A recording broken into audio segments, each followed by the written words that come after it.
అన్న గుంట ఉంటే ఇస్తున్నారు, సెంట్ ఉంటే ఇస్తున్నారు, ఇవ్వద్దని నేను అంటలేదు.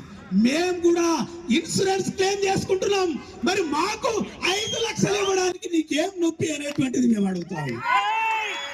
ఎందుకంటే ఇదేదో గవర్నమెంట్ లో బడ్జెట్ పెట్టి వాళ్ళంతా కూర్చొని తీర్మానం చేసి ఒక మంత్రి ఒప్పుకున్నాడు, ఒక మంత్రి ఒప్పుకుంటలేడు కాదు.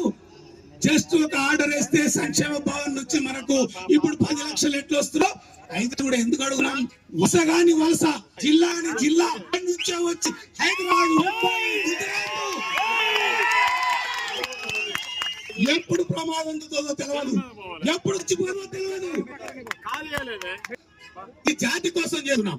మనకు ఇల్లు లేకపోయిన కోసం కట్టినాం. మనం పాఠ్యాంగాలు ఎవరు కట్టు,